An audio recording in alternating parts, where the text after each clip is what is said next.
Ils sont inférieurs parce qu'ils sont petits par la taille. Est-ce que c'était ça qui faisait... Est-ce qu'il y avait une espèce de tri de cet ordre-là? En dehors de l'élevage. En dehors de l'élevage, etc. Oui,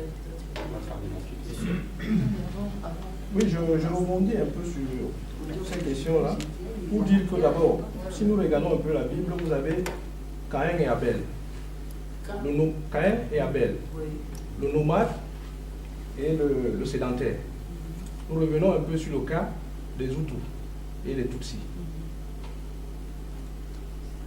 Ça n'a pas, comme le disait l'intervenant, ça ne se repose pas sur les ethnies. Tous parlent le Kinyarwanda. Et de deux, il faut aussi regarder, parce que lorsque vous posez la question, chaque fois que le colon est arrivé, il s'est appuyé sur les minorités. Toujours. Pour mener sa politique. Et je peux continuer. Ce qui se passe au Rwanda aujourd'hui n'est pas... Ça veut dire, lorsque vous regardez un peu le secteur, vous trouvez que le Congo n'est pas loin. Dans ces multinationales, aujourd'hui, qu'est-ce qui se passe? C'est la lutte qui existe entre. Aujourd'hui, on voit comment le monde est en train de se reconstruire au niveau de la géopolitique. Il y a la France, il y a les Américains. Aujourd'hui, il n'y a plus d'alliés en tant que tel. Donc on ne peut pas exclure ce qui s'est passé au Rwanda en faisant abstraction aux richesses du Congo. C'est ce que je voulais ajouter à ce que l'intervenant. Voilà.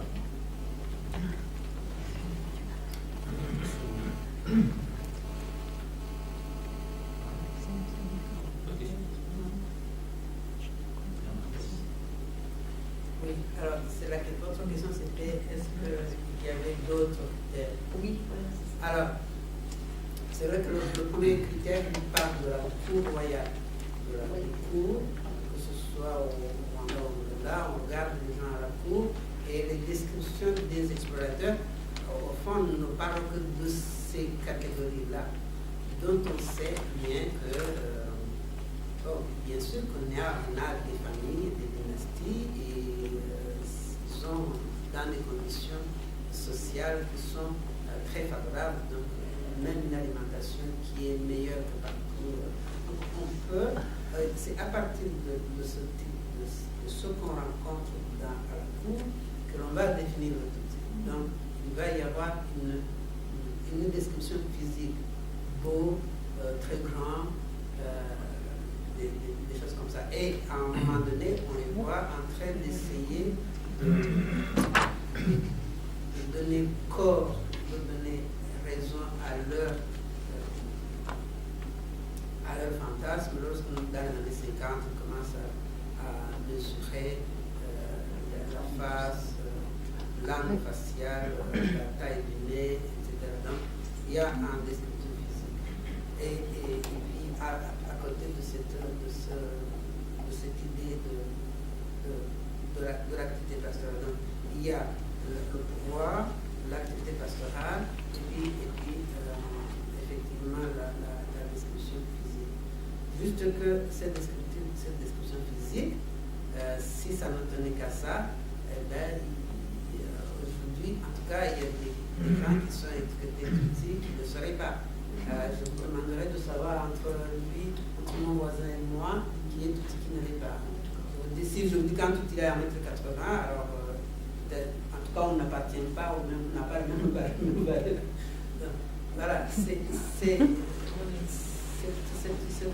définition-là, cette description physique sont trompeuses, mais ça peut correspondre dans le cadre des hypothèses, mais le point c'est que ça finit par définir le destin des peuples et des nations.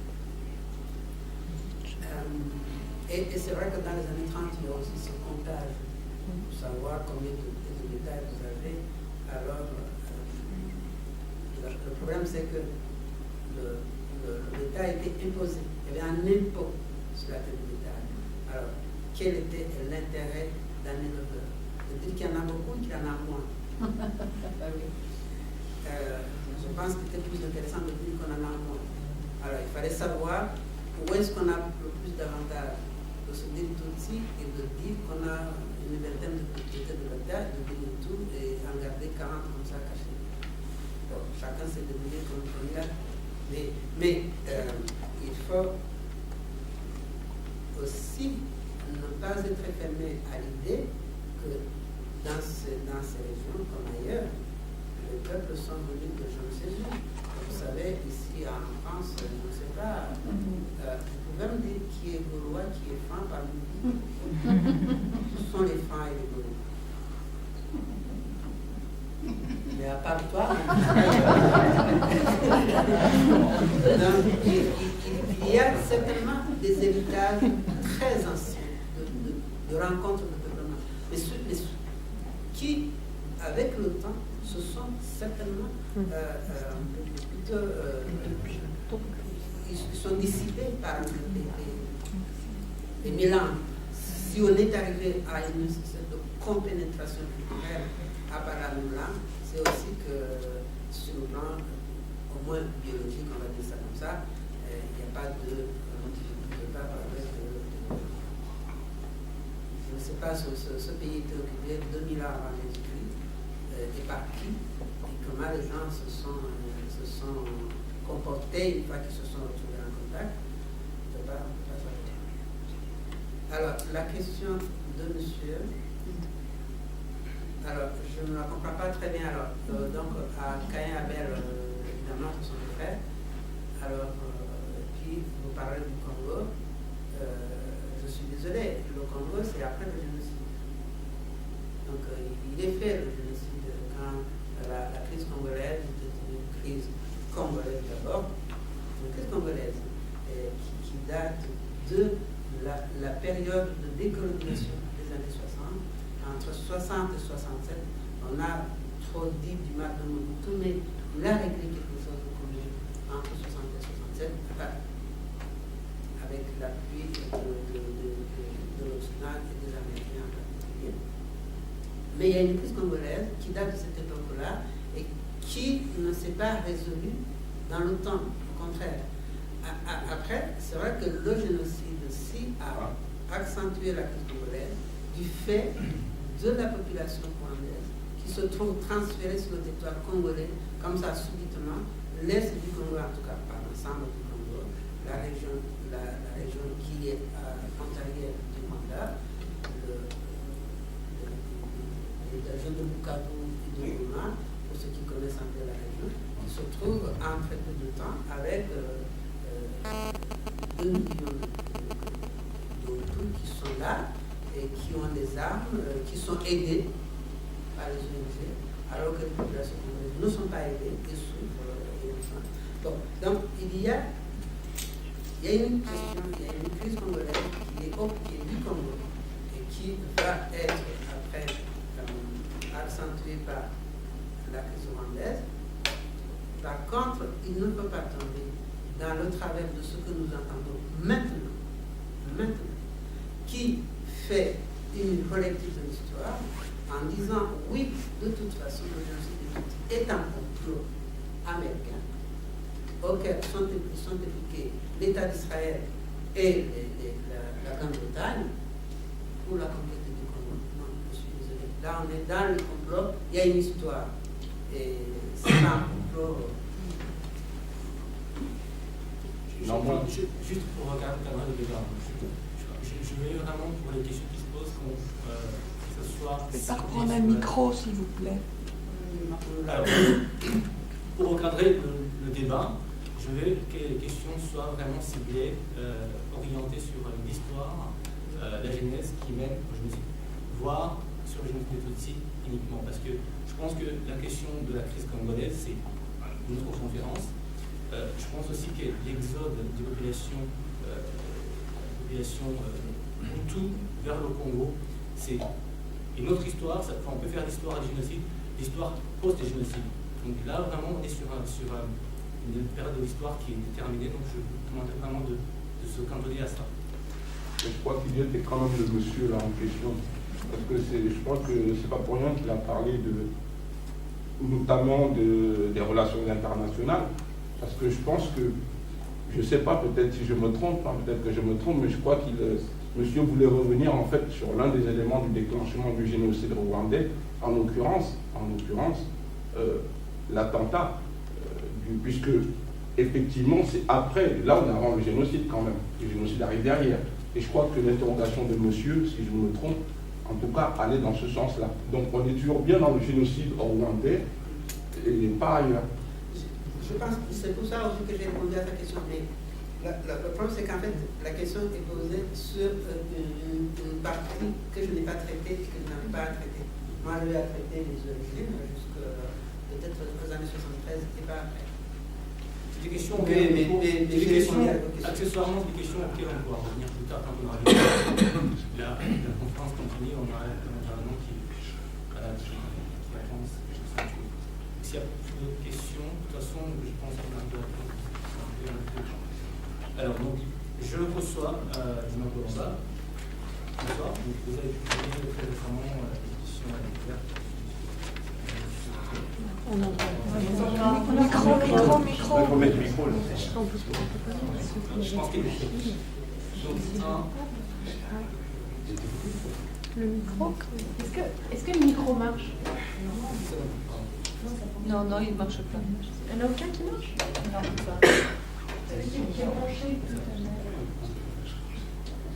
pas. Un petit changement de programme. On va d'abord attendre André, toi et moi, qui va nous livrer son témoignage, parce qu'il y a un impératif.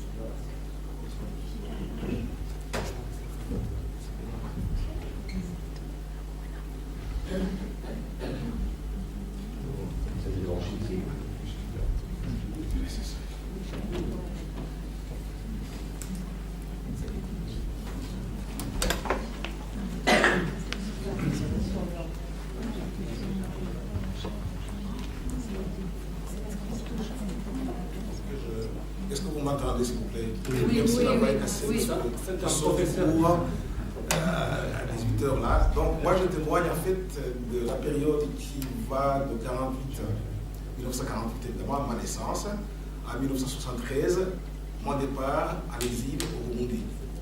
Je voudrais faire une petite intervention sur la question qui a été posée, qu'est-ce que c'est que Tutsi et Hutu? En fait, il y a un mythe fondateur, un des plus grands mythes fondateurs du Rwanda. Le père fondateur avait 3 fils. Il y avait Gatutsi, Gahutu et Gatwa. Donc, du coup, évidemment, les Tutsi sont les fils descendants de Gatutsi, les Hutu de Gahutu et les Twa de Gatwa. Alors, les mythes fondateurs, vous les connaissez, ils sont là pour justifier le pouvoir, évidemment. Hein? C'est toujours comme ça.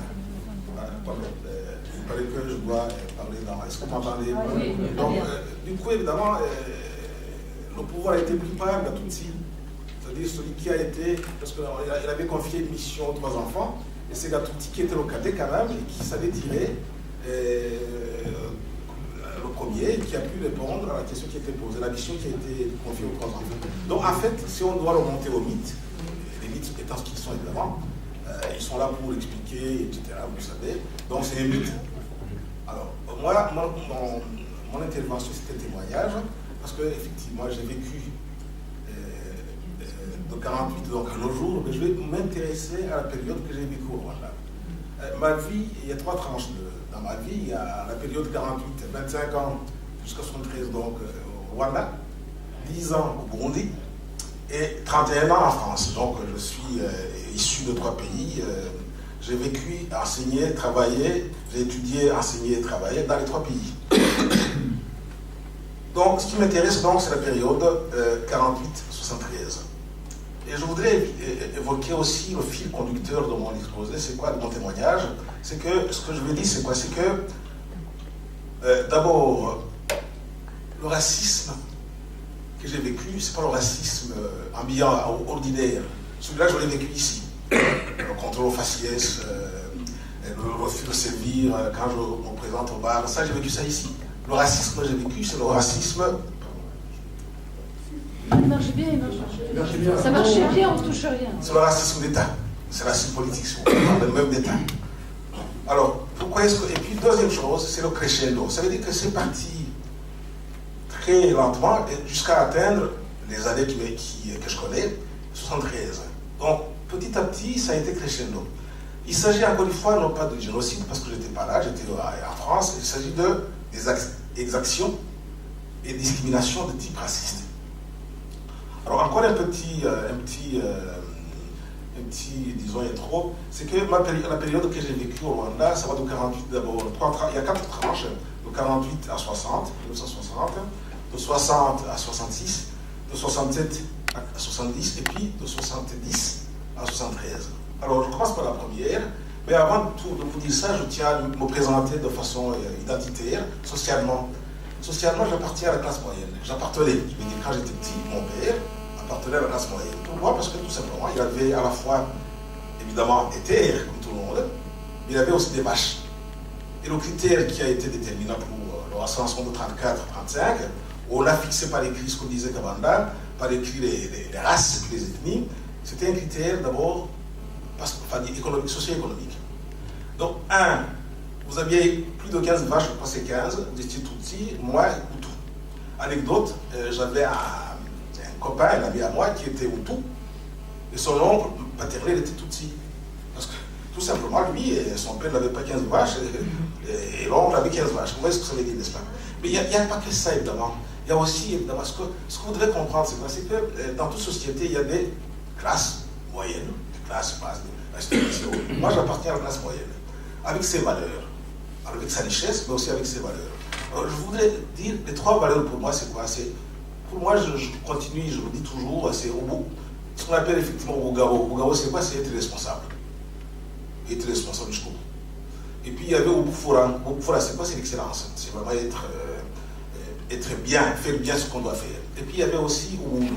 Ubuntu, c'est peut-être la valeur principale. La générosité, l'humanité, et le fait qu'effectivement, si tu es ce que l'autre est, comme disait l'autre, effectivement, je suis, tu es dont je suis, comme disait un philosophe que je connais. Donc les 3 valeurs étaient les valeurs partagées par toute la classe moyenne. Et encore une fois, mon père m'a transmis pas de vaches, mais m'a transmis des valeurs qu'il a apprises dans la classe de l'époque. Il y avait une école traditionnelle qu'on appelait Itorero. Itorero, c'est vraiment des gens qui allaient, des gens de classe moyenne, qui allaient dans la formation, jusqu'à ce qu'ils apprennent à parler, à bien parler, jusqu'à ce qu'ils apprennent à bien se comporter en société, jusqu'à ce qu'ils apprennent à se battre, évidemment, etc., etc. Donc, il m'avait transmis ces valeurs. Donc, je reviens quand même à mon témoignage. Et puis, je suis de la région de Nyanza. Nyanza, c'est au sud. C'est pas le nord. Parce que Nyanza, c'est la région la plus... Nyanza, c'était la capitale du royaume. Et c'était la région la plus toutisée du royaume. Donc, ce qui fait que, chez nous, pour vous dire que la région était toutisée, c'est que même jusqu'à 65, là où j'étais, on a cherché un conseiller communal Hutu, on ne l'a pas trouvé. Et le premier qui s'est présenté en 65, ça veut dire 5 ans après la révolution de 59. Et le premier qui s'est présenté, on l'a exclu socialement. Il buvait tout seul dans un coin, pendant que les autres partageaient la boisson. Donc voici les données de base de mon identité sociale. Et puis, maintenant, je vais passer effectivement un témoignage de l'époque qui m'a été d'ailleurs demandé par Dominique. C'est que j'étais scout. À l'âge de 6 ans, 7 ans, j'étais scout. On avait des scouts, à la base c'était des scouts catholiques, on appelait des Xaméry. Et je me souviens que tous les chefs d'équipe et les grands, les encadreurs là, étaient tous des Tutsis. Et après coup, ça m'a choqué évidemment. Je me suis dit pourquoi. Alors moi j'attribue ça à quoi? Pas au racisme. On n'était pas avantagé parce qu'on était Tutsis, on était avantagé parce qu'on avait les valeurs de la classe moyenne à laquelle plutôt appartenaient les prêtres qui étaient là, les prêtres européens qui étaient là. Donc ce qu'on attendait de nous, ils attendaient de ces prêtres-là, on offrait les qualités qu'ils attendaient de nous, qu'ils attendaient des élèves, qu'ils attendaient des scouts. Donc ce n'était pas pour moi en tout cas une histoire de timide, je ne sais pas quoi. Ils nous prenaient comme des... Et ça a été comme ça jusqu'à la fin. Toutes les écoles étaient tenues par des religieux. Que ce soit primaire, collège, lycée, université, j'ai fait 3 années au Rwanda. Et j'ai été toujours, comme bien d'autres Tutsis, chouchou-théâtre préféré. Non pas parce que j'étais Tutsi, mais parce que justement je proposais ces valeurs-là. Donc franchement, je ne crois pas que ce soit vraiment... Alors, ça m'a choqué au départ, je me suis dit, tiens, il faisait du racisme. Non, ce n'est pas du racisme, c'est du social, tout simplement. Alors, quand j'étais Tutsi, donc quand j'étais scout, aucun responsable d'équipe, aucun. Ou tout. Pour les raisons que je viens d'évoquer. Maintenant, je vais passer effectivement à la partie 60-66. Donc, ça fait quand même... J'ai appelé ça une enfance heureuse, là. Mon témoignage s'appelait Enfance et jeunesse d'Intouti au pays de Gihanga, de 48 à 73. 60, qu'est-ce qui se passe? C'est la période la plus, évidemment, qui vient. De 60 à 66, première chose que c'est... Vous savez que le roi Moutara meurt en 59, en juillet 59, le dernier roi, enfin l'avant-dernier en tout cas, il meurt dans des conditions que beaucoup ne connaissent pas, mais qui sont tout à fait, qui prêtent à polémique. Bon, on prétend qu'il a été empoisonné par les résidents du Rwanda au Burundi, et qu'avec Monseigneur Pérodin, etc.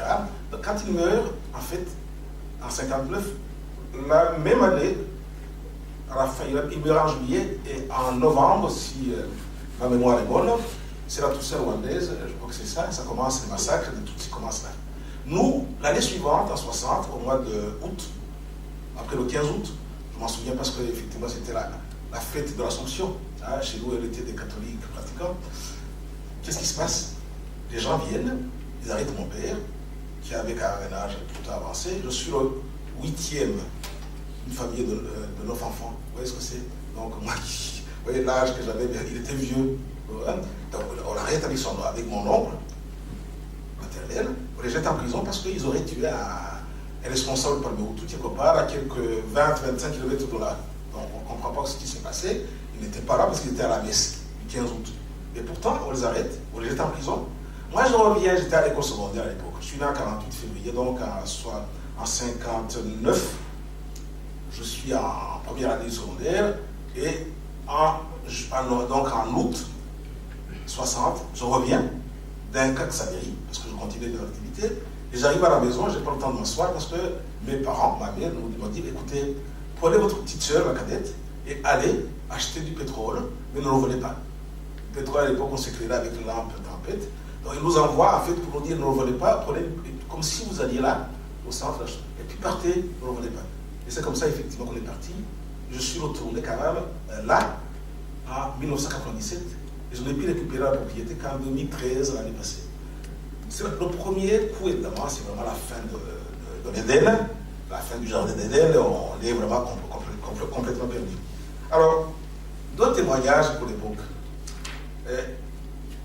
À l'époque, ce que j'ai vécu, ce n'est pas le racisme, disons, de l'État central, c'est-à-dire le racisme national, au niveau national. C'est le racisme au niveau local. C'est-à-dire au niveau communal, ce qu'on appelle ici les communes, chez nous aussi d'ailleurs, et puis au niveau peut-être, disons, de la préfecture, n'est-ce pas? Deux témoignages. On est en 62, je reviens des vacances, je reviens en vacances plutôt, mais le collège, le lycée, plutôt l'État exige qu'on nous ramenions une attestation de résidence pour témoigner, pour montrer que nos parents vivent toujours au Rwanda. Si les parents étaient réfugiés, évidemment, c'était mal vu. Donc, moi, on me demande l'attestation, on demande à tout le monde l'attestation de résidence. Qu'est-ce que je fais? Je vais à la mairie, enfin à la commune, où j'étais réfugié. Sauf qu'on me dit non, il faut aller à la commune où vous êtes né. Et la distance, ceux qui connaissent le Rwanda, c'était entre Nyanza et la frontière avec le Burundi. Donc je devais me taper, c'est pas 4 heures de marche à pied pour aller là-bas. Sauf quand j'arrive dans la commune où je suis né, le maire nous dit il faut que vous alliez à la commune où vous résidez. Et je fais d'autres trajets comme ça. À la fin, je vais voir le prêtre, le curé de la paroisse, je lui raconte ça, et puis il me dit écoutez, je vous fais un petit mot. Il m'a fait un petit mot, j'ai amené ça au maire de la commune de naissance, qui m'a donc donné l'attestation.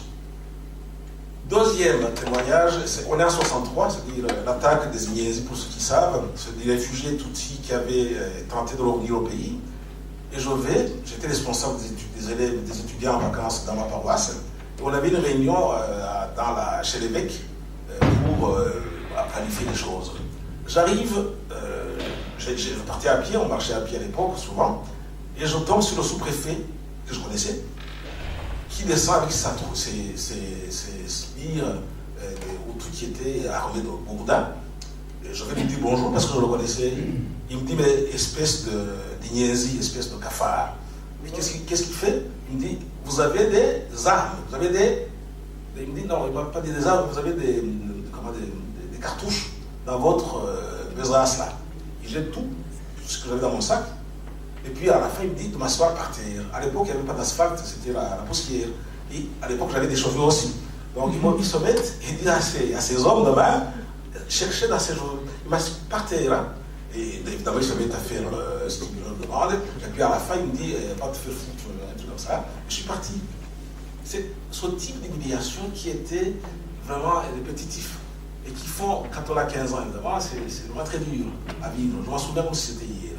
Ça, c'est pour, encore une fois, la période qui est de 60 à 67. À 66. 66, qui s'y arrive. 66, je suis en seconde. À l'époque, on fait la seconde. L'avant-dernière année du lycée. Et là, j'ai connu effectivement ma première, dans un lycée d'abbé belge.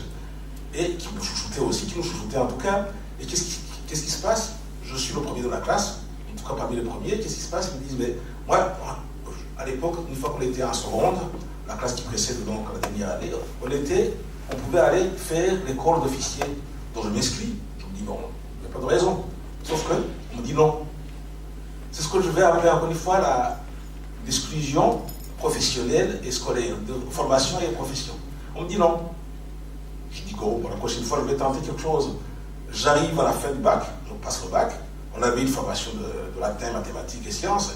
Donc on pouvait prétendre être médecin, je voulais être médecin. Sauf qu'on me dit non. On m'envoie faire les lettres arbitraires. Les lettres que j'ai fini par aimer, évidemment. Et que j'ai terminé donc en 70. Et à l'époque, je suis major de promotion aussi, avec la grande distinction. La grande distinction, c'est 80%. Je me dis, je vais y aller quand même, je vais continuer mes études.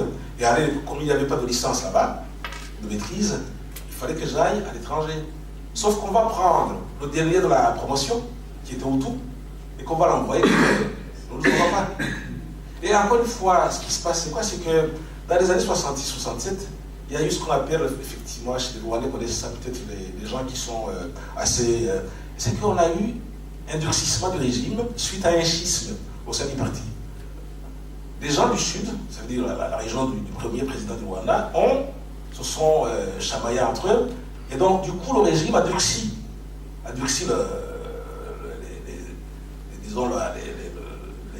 les exactions contre les Tutsis. Donc j'ai été victime à l'époque, effectivement, en 67, parce qu'avant, l'université accueillait tout le monde et donnait les bourses à tout le monde. Les Dominicains qui étaient les dirigeants, les responsables de l'université, allaient envoyer des gens à l'étranger. Donc moi je suis tombé effectivement à l'année où il ne fallait pas être à la faculté, enfin entrer à la faculté. Donc on m'a refusé la médecine, et après on m'a refusé de continuer mes études à l'université. Alors bon, comme on m'a refusé ça, je me suis dit tiens, c'est fini. Et c'est là où effectivement j'ai senti que rien à faire. Donc il fallait changer de stratégie de survie. Il fallait changer de stratégie. Qu'est-ce que j'ai décidé? J'ai été nommé à Nyanza chez moi. Chez moi, donc je me suis arrangé pour être nommé chez moi. Et là, j'ai dit, c'est fini, les études, c'est fini. On va être des hommes d'affaires. J'avais des cousins, des neveux qui n'avaient pas fait les études et qui faisaient des affaires, n'est-ce pas, plus ou moins. Et alors j'ai dit, écoutez, on va se marier d'abord. Je vais me marier. Et puis, je vais faire des affaires. J'ai construit une maison. J'ai cherché un capital. Et puis, je dis non, je vais faire vraiment me marier, puis m'installer, puis faire des affaires. Sauf que l'année 73, j'ai été viré. Je vais vous raconter comment, brièvement quand même. Ce que je voudrais vous dire avant, c'est quoi? C'est que dans les années 71, 12 et 12-13, il y a eu encore une sorte de schisme, une sorte de conflit au sein du parti unique de l'époque, non plus entre le Sud, les gens du Sud entre eux, mais les gens du Nord et du Sud. Et c'est différent sur le plan culturel. Donc ce qui s'est passé, c'est quoi? C'est qu'à l'époque, on a durci encore une fois, le régime a durci ses mesures contre les Tutsis. Exemple, septembre 72, admission à l'école secondaire, il y avait un concours pour entrer à l'école secondaire.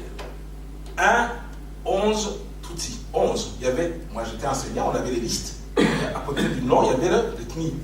Donc il y avait 11 Tutsis pour le secondaire. Il y avait un Tutsi pour l'université. Donc pour vous dire quoi? C'est pour vous dire qu'encore une fois, il y a une sorte d'évolution de durcissement, il y a un crescendo, et qui s'est terminé en 73, parce qu'en 73, on a décidé de me tuer tout simplement. On a décidé de me tuer, ça veut dire qu'on était une 27 profs Tutsi.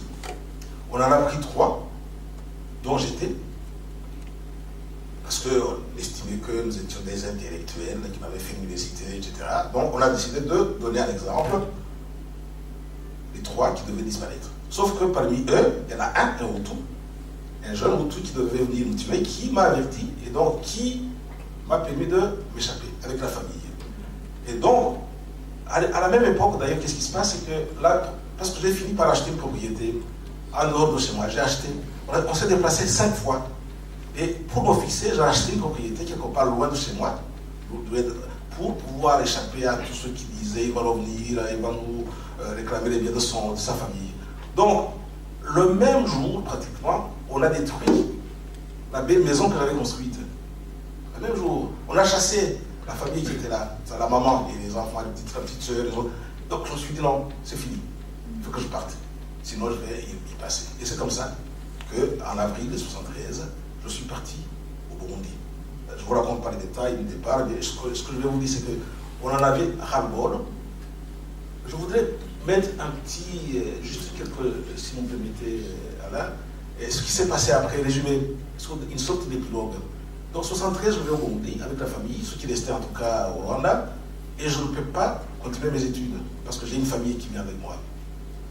J'ai la chance, en 82, d'avoir une bourse, toujours des anciennes. Oui, voilà. Donc, je fais quoi? J'ai une bourse en 80, j'ai une bourse dont je fais ma maîtrise, j'ai une bourse en 83 d'un professeur que j'avais à la faculté, un professeur français, M. Dupont, et donc je viens en France où je suis depuis 83, donc 31 ans. Et c'est ça, en fait, j'ai pu devenir après français, naturalisé français, j'ai la double nationalité, je suis citoyen français et rwandais, et je peux voter dans les deux pays d'ailleurs, et je peux aussi facilement m'engager en citoyen, que ce soit pour le Rwanda, mais aussi en France, où je suis syndicaliste, au-delà d'être professeur, je suis syndicaliste, je suis membre d'un parti politique dans ma commune, donc j'ai pu réaliser enfin ma citoyenneté. Je vous remercie beaucoup.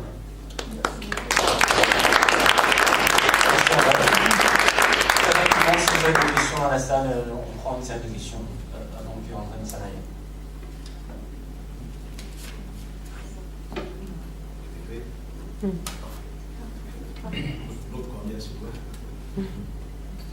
Pas de questions? Merci à André, parce que quand tu parles de l'évolution des entrées dans l'agriculture, c'est vrai, bon, toi tu voyais ça, mais en fait, chaque année, il y a comme une espèce de recensement. On sait combien de Tutsis sont entrés dans l'évolution. Et à chaque année, il y a ce qu'ils appellent, comment ils appellent ça, le trop plein. Chaque année, ils se plaignent du trop plein de Tutsis qui sont entrés.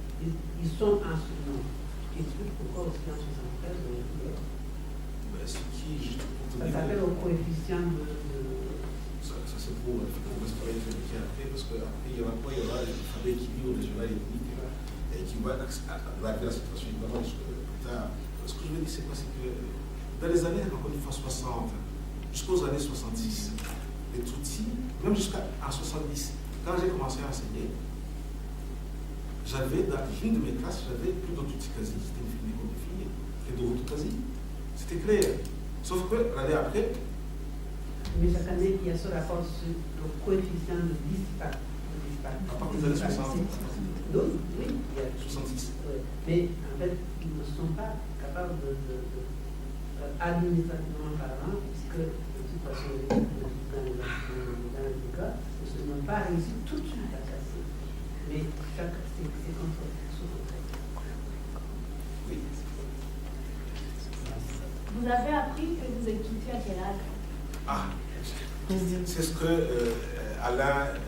Ma question qui a été posée, qu'est-ce que c'est un Tutsi? Je crois que ce n'est pas la bonne question. C'est la question, comment devient-on Tutsi? Parce que, vous savez, j'étais dans une rencontre à la maison de la Shoah. Et puis on a posé la question aussi, qu'est-ce que c'est un Tutsi? J'ai failli dire, qu'est-ce que c'est un juif? On devient juif, on devient Tutsi parce qu'on vous colle l'étiquette avec tout ce qui va avec, les actions, discrimination. Et à la fin, avant, quand on m'a posé la question, avant le génocide, parce que ça a été la totale, Tutsi ou tout, je disais, cette histoire-là, allez-y, c'est pas pour nous, on est un peuple, il n'y a pas d'ethnie, il n'y a pas de race. Mais maintenant, je suis obligé, quand mes élèves me disent, monsieur, c'est quoi, Tutsi ou tout? Je dis tout de suite, je suis Tutsi. Parce qu'il s'est passé ce qui s'est passé. Donc en fait, encore une fois, la notion de Tutsi, il y avait, c'est une création. C'est pas comment on n'est pas femme, on n'est pas ceci, on le devient. Là aussi, on devient Tutsi. Et on est obligé d'assumer effectivement ce fardeau, ce plaisir, parce qu'on est fier d'être Tutsi, de l'assumer, parce qu'on a passé. Moi, je n'ai pas connu grand-chose. Hein. Clarisse, qui m'a posé la question, et moi, je me suis trouvé, j'ai accepté d'assumer, c'est-à-dire de dire, je n'attends plus rien de 70. À quel âge? J'avais 25 ans. 25? J'avais plutôt 25 ans, j'avais 22 ans. Et là, j'ai dit non, c'est fini. Plus rien ne peut venir de ce pays. Aujourd'hui, votre petit-fils, vous pouvez lui dire clairement que vous êtes Tutsi, contrairement à ce que nous, au Rwanda, aujourd'hui, on nous dit qu'il faut oublier cette histoire d'identité, il faut oublier cette histoire de Hutu, Tutsi, toi, ça a divisé, on a effacé ce qui a été dit, donc on a arrêté les identités au départ qui nous définissaient à la naissance, comme quoi on était Tutsi et Hutu. Là, justement, donc, votre petit-fils, vous pouvez lui dire, tu es fier d'être Tutsi, tu es Tutsi aujourd'hui. Tout à fait. Okay. Ce qu'on demande, ce n'est pas d'oublier, c'est de dépasser. Il faut dire des choses comme ils sont, parce que quand on a appelé un juif, il a été exterminé par les nazis, c'est dû, ça a été dit, mais aujourd'hui on a du mal à dire, quand on parle de débat, de dire que les Tutsis ont été exterminés par les Hutus. C'est très dur, c'est dur à le dire, c'est pas dit clairement, je trouve pas. En tout cas, moi, quand je lui dis ça, mon petit-fils, qui a 11 ans quand même, je lui dis ça et je lui explique pourquoi cette histoire-là, comment elle est venue. Et c'est clair que je ne peux pas nous le dire à mes élèves, surtout, je le dis, à mes collègues, parce qu'on est dans un lycée de 100 enseignants, et puis chaque fois qu'on utilise le génocide, j'essaie de sensibiliser les élèves et les collègues. Et à la question qui est posée, je réponds. Et je dis pourquoi c'est venu. C'est une histoire qui s'est créée de route, là, que je dois assumer. Mais est-ce que tu es Tutsi parce que tu es Je suis Tutsi parce que, encore une fois, j'ai vécu ce que j'ai vécu. Et qu'après, j'ai vécu le génocide de mien. Parce que si ma famille était réfugiée à l'étranger, la famille directe, il y a des cousins, des oncles, des tantes, etc., qui ont été massacrés. Donc, le fait qu'on m'a, encore une fois, alors, le génocide a été changement de nature, parce qu'on est dans un autre type de racisme. Donc, moi, oui, le génocide, le fait que le génocide a eu lieu, que je suis Tutsi, même si j'étais pas là, fait que je suis Tutsi à cause de ça, peut-être surtout à cause de ça. Parce que jusqu'en 1994, tu te souviens quand on se battait contre la CRF, la communauté rwandaise de France, là, qui avait été créée pour essayer d'éviter le pire pendant de 90 à 94, on disait, on avait un mémorandum qu'on avait conduit pour expliquer qu'il n'y a pas d'ethnie. Et tout ce qu'on disait Marcel tout à l'heure là. Sauf que quand le génocide a eu lieu, là, c'est fini. Il faut se positionner par rapport à ça.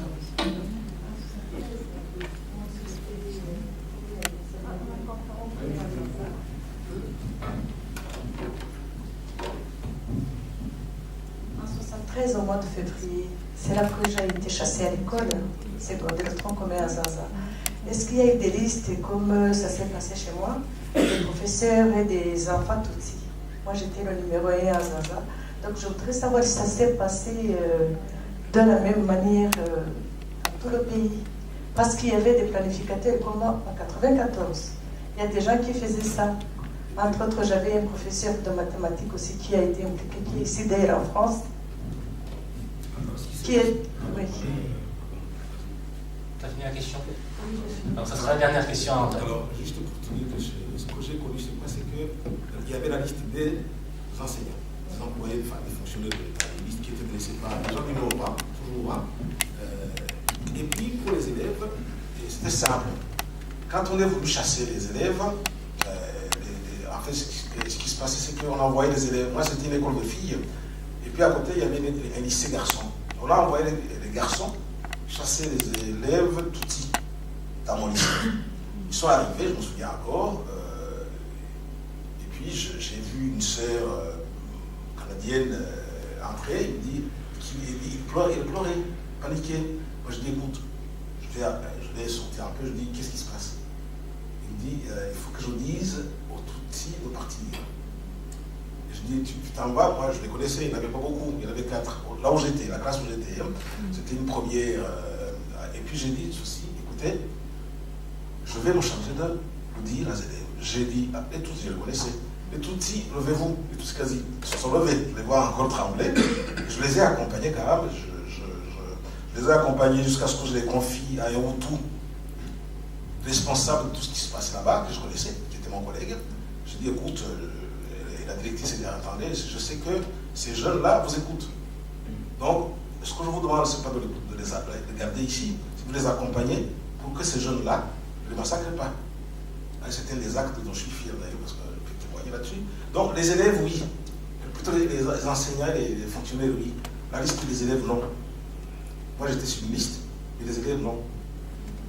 André, je suis désolé, je suis obligé de clore cette intervention. En tout cas, merci André. Juste un petit mot pour Dominique, que tu m'avais permis de voir un peu ce que j'étais. Tu sais, les 25 ans que j'ai fait, ça m'a permis de revenir un peu là-dessus pour le partager. Et ça m'a fait du bien de le faire, en tout cas, avec plaisir.